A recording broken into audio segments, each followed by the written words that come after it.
কিছু কথা বলবো। ক্লাস ডেমো খুব ভালো হয়েছে, কিন্তু আপনি যখন বোর্ড ওয়ার্ক ফার্স্টেই গেলেন তখনই আপনি বলছেন আজকে ক তারিখ বলো তো তোমরা, বা আজকে আমরা কোন ক্লাসে পড়ি, এই জাতীয় শব্দটা বললেন। এটা বলা মানে তো কোশ্চেনিং হয়ে গেল না। আমার ওখানে বলতে হতো আমরা ক্লাস 2 এ উঠে আমরা তো ক্লাস 2 এ উঠে গেছি বা ক্লাস 2 এ পড়ছি। এটা একটা আপনাকে খেয়াল রাখতে হবে। দ্বিতীয় নম্বর হচ্ছে, আপনি তারিখটা যখন লিখলেন তখন বললেন যে ক্লাসের শেষে কিন্তু আমি বলবো। খুব ভালো হয়েছে ম্যাম, আমার তো খুব ভালো লাগছে ক্লাস। আমি তো ভাবছি এই ক্লাসটা যদি আমার ম্যামই শেখাতো তাহলে কত ভালো শিখতাম আমরা। এখন কত ইমপ্রুভমেন্ট আমাদের টিচিং লার্নিং সিস্টেমে, খুব ভালো হয়েছে। ইন্ট্রোডাকশনটা একটু ইমপ্রুভ করবেন, একটু গুছিয়ে বলবেন ইন্ট্রোডাকশনটা, হ্যাঁ, নিজের সম্পর্কে বলাটা। আদারওয়াইজ আমার অসাধারণ ম্যাডাম, খুব ভালো হয়েছে, খুব ভালো হয়েছে। আপনার পড়ানোর যে কৌশল মানে তুলনা নাই, খুব ভালো। এটাই ধরে রাখুন, স্যার বলে দিয়েছেন, ম্যাডাম বলেছেন, কথাগুলো মাথায় রেখে আপনি চলুন। আমি স্যার আচ্ছা, আপনার সম্পর্কে বলুন। স্যার আমি দিলরুমা আনসারি, মুর্শিদাবাদ জেলার ডোমকো থানা থেকে এসেছি। আমি একজন প্রাইমারি শিক্ষিকা হতে চাই, এটাই আমার স্বপ্ন। এবং তার সঙ্গে সঙ্গে আমি বাচ্চাদের সঙ্গে মিশতেও ভালোবাসি, আমি আবৃত্তি করতে ভালোবাসি, আমি গল্পের বই পড়তে ভালোবাসি, এবং অবসর সময়ে বাচ্চাদের সঙ্গে নাটক করতেও ভালোবাসি। আর আমার নিজের একটা ছোট বাচ্চা আছে। আমি বেড়াতে ভালোবাসি এবং রান্নাবান্নাও ভালোবাসি। তার সঙ্গে আমি ভীষণ আবেগী একটা মেয়ে, এবং এটাই আমার একধারে শক্তি এবং একধারে আমার দুর্বলতা। আমি প্রাইমারি শিক্ষিকা হতে চাই, তার জন্য নিজেকে প্রস্তুত করার চেষ্টা করছি, সেই উদ্দেশ্যে আজ এখানে এসেছি। আচ্ছা, বেশ বেশ। তো আপনি প্রাইমারি স্কুলের শিক্ষিকা হবেন, কোনোদিন পড়িয়েছেন বাচ্চাদের? হ্যাঁ স্যার, আমি বাচ্চাদের পড়িয়েছি। কবে পড়িয়েছেন? আমি যখন ডিএলএড এর ট্রেনিং করেছি, তার জন্য আমাদেরকে স্কুলে পাঠানো হয়েছিল, এবং সেখানে আমি 2 মাস বাচ্চাদের পড়িয়েছি। আচ্ছা, বাচ্চাদের পড়ানো কতটা চ্যালেঞ্জ আপনি জানেন তো? হ্যাঁ স্যার, কিছুটা আমি ফিল করতে পেরেছি, বাচ্চাদের পড়ানো অনেকটা চ্যালেঞ্জের। আচ্ছা, আপনি ধরুন কোনো একটা সাবজেক্ট আপনি বাচ্চাদের পড়াচ্ছেন, দেখছেন কিছু কিছু বাচ্চা আপনার পড়ানো বুঝতে পারছে না, যার ফলে ক্লাসে তারা চিৎকার করছে, চেঁচামেচি করছে। আপনি এটা ফিল করছেন যে আমার কথা কিছু বাচ্চা বুঝতে পারছে না, তো সেই পরিস্থিতিতে আপনি কি করবেন ম্যাডাম? আচ্ছা, যখন আমি এটা ফিল করব যে আমার পড়ানো বাচ্চা বুঝতে পারছে না, তখন আমি সেই বাচ্চাগুলোকে একটু অন্যরকমভাবে গল্পের ছলে তাদেরকে প্রথমে আকৃষ্ট করার চেষ্টা করব, এবং আমি সেই বিষয় থেকে সরে গিয়ে তাদেরকে অন্যান্য জিনিস দেখে প্রথমত আমার দিকে মনোযোগী করার চেষ্টা করব। তারপর যখন দেখব সেই বাচ্চারা আমার দিকে মনোযোগী হয়ে গেছে, তখন আমি আরও স্পষ্টভাবে আমি আরও বিভিন্ন কিছু ব্যবহার করে, কোনো টিএলএম ব্যবহার করে হোক, বোর্ডে কোনো ছবি এঁকে হোক, বা আমাদের আশেপাশে যে পরিবেশ দেখি হোক, সেই বাচ্চাগুলোকে জিনিসটা বোঝানোর চেষ্টা করব, এবং আশা করি তখন বাচ্চারা সেটা বুঝতে পারবে। আপনি একটু আগে বললেন যে আবেগ, এই আবেগ আপনার একটা একাধারে শক্তি এবং একাধারে একটি দুর্বলতা, তাই তো? তো এই আবেগটা যে শক্তি, মানে এটা কি এরকম একটা এক্সাম্পল দেন যে আবেগটা আপনাকে শক্তি হিসেবে কাজ করেছে, এরকম কিছু একটা। আবেগটা শক্তি হিসাবে কাজ করেছে, আমি এই যে প্রাইমারি শিক্ষিকা হতে চাই, এটা আমার ছোট থেকে আমার একটা স্বপ্ন, এবং এই আবেগের উদ্দেশ্যে বহু পথে অনেক বাধা এসেছে। যেমন আমি উচ্চ মাধ্যমিক দেওয়ার সময় বিশেষ কারণবশত আমি প্রথমে উত্তীর্ণ হতে পারিনি। সেই মুহূর্তে আমি ভেঙে পড়েছিলাম, কিন্তু আমার যে এই যে শিক্ষিকা হওয়ার স্বপ্ন, সেই আবেগটাই আমাকে পরে শক্তি জুগিয়েছে, এবং আমি তারপর উত্তীর্ণ হই। আমি গ্র্যাজুয়েশন কমপ্লিট করে তারপর আমি প্রাইমারি শিক্ষিকা হওয়ার উদ্দেশ্যে আমি ডিএলএড করেছি, এবং 2022 সালে আমি টেট পাশে উত্তীর্ণ হয়েছি। আচ্ছা, এই যে আবেগের ইংরেজি প্রতিশব্দ কি? ইমোশন, তাই তো? তাহলে আবেগ আর বিবেক এই দুটো কি এক? আবেগ আর বিবেক জিনিস দুটো এক নয়। আবেগটা হচ্ছে আমার মনের আকাঙ্ক্ষা, আর বিবেকটা হচ্ছে আমার মনটা কোনটা সঠিক কোনটা ভুল সেটা বুঝতে পারছে কিনা, সেটা। বেশ, আচ্ছা আপনি বলুন তো, যে আপনি পথনাটিকা মানে নাটক করতেও ভালোবাসেন, তাহলে একটা পথনাটিকার এরকম মানে পথনাটিকার মাধ্যমে কি করা হয় বা তার উদ্দেশ্য কি? পথনাটিকার উদ্দেশ্য হলো মানুষকে সবসময় সব জিনিস বলে বোঝানো যায় না, কিন্তু মানুষ অ্যাক্ট বা অভিনয় ভালোবাসে। অভিনয় মানুষকে আকৃষ্ট করে, মানুষ যখন পথে যখন একটা নাটক দেখবে, তারা নানান কাজ থাকলেও সেটা এক মুহূর্তের জন্য থমকে দাঁড়াবে, এবং সেটার মাধ্যমে আমরা পথনাটিকার মাধ্যমে যদি কোনো জিনিস তাদেরকে বোঝানোর চেষ্টা করি, সেটা তারা তৎক্ষণাৎ বুঝতে সক্ষম হবে, আশা করি সেটা। আচ্ছা, আপনি ক্লাসরুমে ধরুন, মানে আপনার কি সাবজেক্ট গ্র্যাজুয়েশন? আমার ইংরাজি। ইংরেজি তো একটা কঠিন সাবজেক্ট তুলনামূলক, তাই তো? তাহলে এই ইংরেজি সাবজেক্টটাকে এই যে ছোট বাচ্চাদের পড়ানোর জন্য আপনি কোন মেথডটা ইউজ করবেন? ফার্স্টে আপনি কোন মেথড ইউজ করবেন? ইংরাজিটা যেমন একটা ভাষা, বাংলাটাও একটা ভাষা। আমি তাদেরকে শেখানোর জন্য প্রথমেই তাদেরকে দুটোর মধ্যে এনগেজ করার চেষ্টা করব, যে এই দুটোর মধ্যে এটার সঙ্গে এটার মিল আছে। এবং এটা যেমন আমরা যখন এ ফর অ্যাপেল পড়ি, আমরা অ্যাপেল ইংলিশে বলছি, বাংলায় আপেল বলছি, সাথে সাথে আমরা বাচ্চাদেরকে সেটা শেখাচ্ছি। ফলে আমরা যখন একটা পাখি দেখছি, বাচ্চারা যখন পাখি দেখছে, আমরা বাংলায় জানছি এটা পাখি, তারপর যখন সেটাকে আমি বার্ড বলে তাকে চেনাবো, তখন সেটা জানবে বাচ্চাটা যে পাখি মানে বার্ড। তাহলে দুটো আলাদা ল্যাঙ্গুয়েজ সে শিখতে পারলো, এবং এইভাবে ধীরে ধীরে তার যে শব্দ ভাণ্ডার সেটাকে বাড়ানোর চেষ্টা করব, এবং সেইভাবে সেই অবরোহী এবং আরোহী, হ্যাঁ, এই দুটো মেথড সম্পর্কে একটু বলতে পারবেন? আরোহী এবং অবরোহী মেথডটা হচ্ছে প্রধানত সূত্র নির্ভর। প্রথমে সূত্র প্রয়োগ করা হয় এবং তারপর থেকে উদাহরণ বলা যায়। এবং আরোহী পদ্ধতি হচ্ছে আমাদের পূর্ব জ্ঞান থেকে আস্তে আস্তে ধীরে ধীরে আমরা মূল উদ্দেশ্যের দিকে এগিয়ে আসি, এবং তারপরে সমস্ত জ্ঞানটা পরীক্ষা করে পরে সেটার সূত্রটা স্থাপন করা হয়, সেইটাই।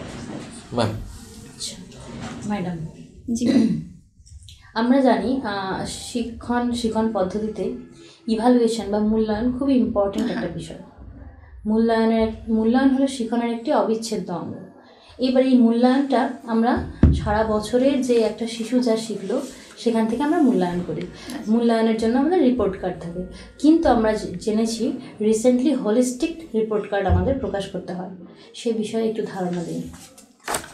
হলিস্টিক রিপোর্ট কার্ডে বাচ্চাদের সার্বিক যে বিকাশ সে সম্বন্ধে তাদের সেখানটাতে তাদের রিপোর্টটা করা হয়, এবং যে এভালুয়েশন সেটা বাচ্চাদের জন্য ভীষণ ইম্পর্টেন্ট। এবার বাচ্চারা সবসময় যে সেটা শিক্ষাগত সেটাই নয়, শারীরিক বিকাশ, মানসিক বিকাশ, এবং সে একটা বাচ্চা স্কুলে এসে কতটা সে শিখছে। না, আমি আসলে বলতে চাইছি ম্যাডাম যে প্রথাগত আমরা সাধারণত বিগত দিনে যারা শিক্ষণটা নিয়েছি, সেই যে রিপোর্ট কার্ড বা মার্কশিট ছিল, তার তুলনায় হ্যাঁ হোলিস্টিক রিপোর্ট কার্ডটা কতটা বেশি ভালো আমাদের জন্য, শিশুর জন্য কতটা ভালো।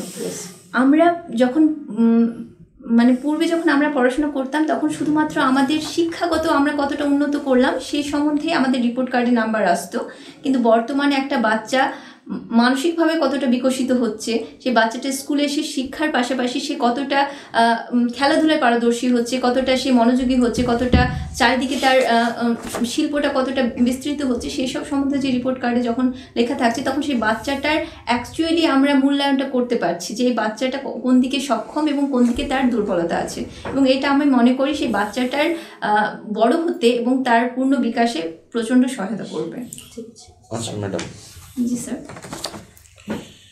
যেতে পারি কিন্তু কেন যাব, এই কবিতাটির লেখককে? যেতে পারি কিন্তু কেন? সরি স্যার, আমার মতে জানা নেই। আচ্ছা জানার চেষ্টা করব। হ্যাঁ, আপনি আপনার হবিটা কি বললেন ম্যাডাম? স্যার, আমি কবিতা আবৃত্তি করতে ভালোবাসি।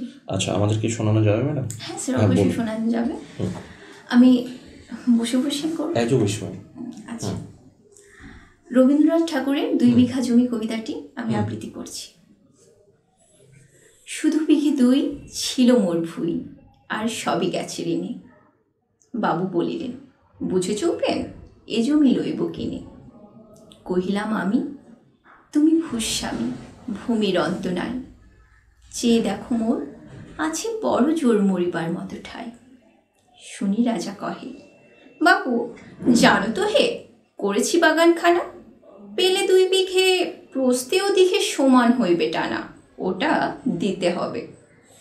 কহিলাম তবে বক্ষে জড়িয়ে পানি, সজল চক্ষে করুণ রক্ষে গরিবের ভিটেখানি। সপ্তপুরুষ যেথায় মানুষ, সে মাটি সোনার বাড়া। দৈন্যের দায়ে বেচিব সে মাই, এমনই লক্ষ্মী ছাড়া। আখি করি লাল রাজা ক্ষণকাল, রহিলা মৌন ভাবে। কহিলেন শেষে ক্রু হাসি হেসে, আচ্ছা সে দেখা যাবে। পরে মাস দেড়ে ভিটে মাটি ছেড়ে বাহির হইনু পথে, করিল ডিক্রি সকল বিক্রি মিথ্যা দেনার ক্ষতে। এ জগতে হায় সেই বেশি চাই, আছে যার ভুরি ভুরি, রাজার হস্ত করে সমস্ত কাঙালের ধঞ্চ। আজকে আমাদের কি পড়াবেন ম্যাডাম? স্যার আমি আজ দ্বিতীয় ক্লাসের একটা রাইমস পড়াবো। Okay thank you sir.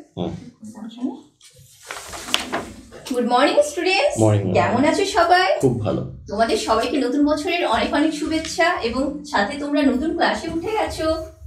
আমরা এখন কোন ক্লাসে পড়ছি? ক্লাস 2। আমরা তো এখন অনেকটাই বড় হয়ে গিয়েছি। আজকের তারিখ কত জানো? সবসময় তারিখটা জানার চেষ্টা করবে। আজকের তারিখ হচ্ছে 12/1/2025, নতুন বছর তো। আজকের তারিখটার একটা বিশেষ গুরুত্ব আছে, আমি ক্লাসটা শেষে তোমাদেরকে সেটা জানাবো। আজকে স্বামী বিবেকানন্দের জন্ম দিবস। আমরা আজকে খুব সুন্দর একটা রাইমস পড়বো। তোমরা তো সবাই রাইমস পড়তে ভীষণ ভালোবাসো। কি রাইমস পড়বো? আচ্ছা দাঁড়াও বলছি। তার আগে আমি একটু লিখে নিই, তোমরা একটু দেখো। আমি লিখলাম কিসে? হাতে তো, হাত দিয়ে লিখলাম।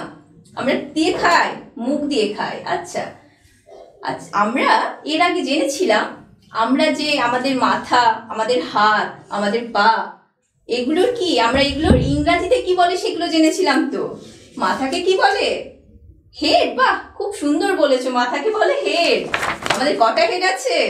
একটা। Very good. আমাদের কটা চোখ আছে? দুটো। আচ্ছা চোখকে কি বলে? আইস। ভেরি গুড, চোখকে বলে আইস। আর আমাদের হাতকে কি বলে? হ্যান্ডস। বাহ, ভীষণ সুন্দর। তাহলে চলো এই হ্যান্ডস, এই চোখ, এই মাথা, এরা কি করে রাইমসে আসে সেগুলো আমরা শুনি আজকে। তো তার জন্য আমি এগুলো রাখি। দাঁড়াও, আমার সঙ্গে কিন্তু তোমরা করবে তো। দেখো, 2 little hands to clap clap clap clap clap clap clap clap করে মানে হাততালি দেওয়া। তাহলে দুটো হ্যান্ডস আমাদের কিসের জন্য? হাততালি দেওয়ার জন্য, ক্ল্যাপ করার জন্য। 2 little feet to tap tap tap, তাহলে আমাদের দুটো লিটল ফিট কিসের জন্য? ট্যাপ করার জন্য। ভালো লাগছে? চলো আরেকবার বলি। 2 little hands to clap clap clap, 2 little feet to tap tap tap, 2 little eyes are open wide, 1 little head goes side by side. ভালো লাগলো তোমাদের শুনতে? বাহ, খুব ভালো হয়েছে। তাহলে তোমরাও কিন্তু আমার সঙ্গে বলতে হবে এবার। চলো আর একবার রিপিট করা যাক। 2 little hands to clap clap clap, 2 little feet to tap tap tap, 2 little eyes are open wide, 1 little head goes side by side. তাহলে আমি যখন তোমাদেরকে বলবো তোমাদের হেডটা নাড়াও, তো তোমরা কি করবে? এই সাইডে দেবে। এবারে এইভাবে করবে না? তাহলে তোমাদের ভালো লাগলো আজকের কবিতাটা, রাইমসটা ভালো লাগলো তো? বাহ, তাহলে এই রাইমসটাকে কি করবে বলো তো? নেক্সট দিনে আমরা যখন প্রেয়ার করব, তখন এই প্রেয়ারে কিন্তু আমি প্রেয়ারের শেষে কিন্তু তোমাদেরকে এই রাইমসটা জানতে চাইবো। তোমরা কিন্তু সবাই মিলে করবে। আচ্ছা ঠিক আছে, আসুন বসুন। দিলরুমা আনসারি। প্রথমে ক্লাস ডেমো নিয়ে কিছু কথা বলবো। ক্লাস ডেমো খুব ভালো হয়েছে, কিন্তু আপনি যখন বোর্ড ওয়ার্ক ফার্স্টেই গেলেন তখনই আপনি বলছেন আজকে ক তারিখ বলো তো তোমরা, বা আজকে আমরা কোন ক্লাসে পড়ি, এই জাতীয় শব্দটা বললেন। এটা বলা মানে তো কোশ্চেনিং হয়ে গেল না? আমার ওখানে বলতে হতো আমরা ক্লাস 2 এ উঠে আমরা তো ক্লাস 2 এ উঠে গেছি বা ক্লাস 2 এ পড়ছি। এটা একটা আপনাকে খেয়াল রাখতে হবে। দ্বিতীয় নম্বর হচ্ছে, আপনি তারিখটা যখন লিখলেন তখন বললেন যে ক্লাসের শেষে কিন্তু আমি বলবো, অথচ আপনি ওটা লেখার পরে কিন্তু আপনি এবার বলে দিলেন। যে বলাটা আমাকে একটু খেয়াল রাখতে হবে। এই জাতীয় স্কোপ আমরা দেবো না, এটা একটু আমরা খেয়াল রাখবো। আর তাছাড়া ওভারঅল খুব ভালো হয়েছে। ইন্টারভিউ সম্পর্কে বলতে গেলে প্রথমেই বলি, ইন্টারভিউ খুব ভালো হয়েছে, এটাকে ধরে রাখতে হবে। আর আরেকটু পড়াশোনা করতে হবে। যেমন আমি অবরোহী আরোহীটা যেটা আপনাকে জানতে চেয়েছিলাম, আপনাকে ওখানে স্পেসিফিক ভাবে বলতে হতো আচ্ছা যে একদম আমরা উদাহরণ থেকে পার্টিকুলার বিষয়ে আসতে পারছি। হ্যাঁ আচ্ছা আর একটা হচ্ছে আমরা বিষয় থেকে বিষয় থেকে উদাহরণ, উদাহরণ। এই জায়গাটা একটু বললে আচ্ছা, thank you, একদম sir. অ্যাপ্রক্সিমেট। আমি চেষ্টা করবো নেক্সট। এটা একটু খেয়াল রাখবেন আর এটাকে ধরে রাখুন। খুব ভালো হয়েছে থ্যাংক ইউ। ম্যাডাম। খুব ভালো হয়েছে ম্যাম, আমার তো খুব ভালো লাগছে ক্লাস। আমি তো ভাবছি এই ক্লাসটা যদি আমার ম্যামই শেখাতো তাহলে কত ভালো শিখতাম আমরা। এখন কত ইমপ্রুভমেন্ট আমাদের টিচিং লার্নিং সিস্টেমে, খুব ভালো হয়েছে। ইন্ট্রোডাকশনটা একটু ইমপ্রুভ করবেন, একটু গুছিয়ে বলবেন ইন্ট্রোডাকশনটা, হ্যাঁ, নিজের সম্পর্কে বলাটা। আচ্ছা আদারওয়াইজ আমার খুব ভালো লেগেছে। আর একটা জিনিস হচ্ছে, যখন আপনি নিজেকে ইন্ট্রোডিউস করছিলেন তখন খুব হ্যান্ড মুভমেন্ট হচ্ছিল, এটা একটু মাথায় রাখতে হবে। ওকে একটু মুভমেন্টগুলো যেন না হয়, হ্যাঁ, হাত পা স্থির থাকবে ইন্টারভিউর ক্ষেত্রে। এই দুটো পয়েন্ট আমার একটু লেগেছে, ঠিক হয়ে যাবে আগামীতে। খুব ভালো লেগেছে, ওভারঅল আমার খুব ভালো লেগেছে। Thank you ma'am. Sir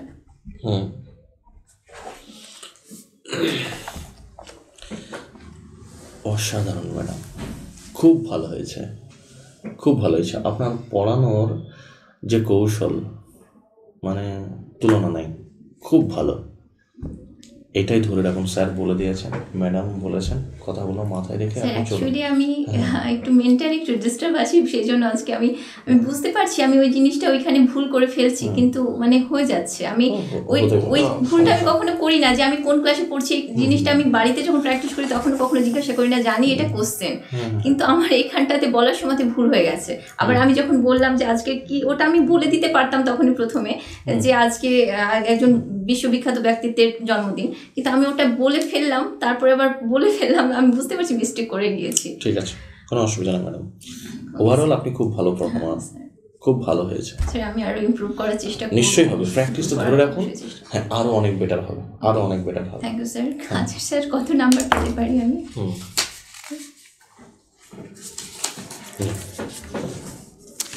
thank you sir. হ্যাঁ আসি স্যার। স্যার ম্যাম আসি।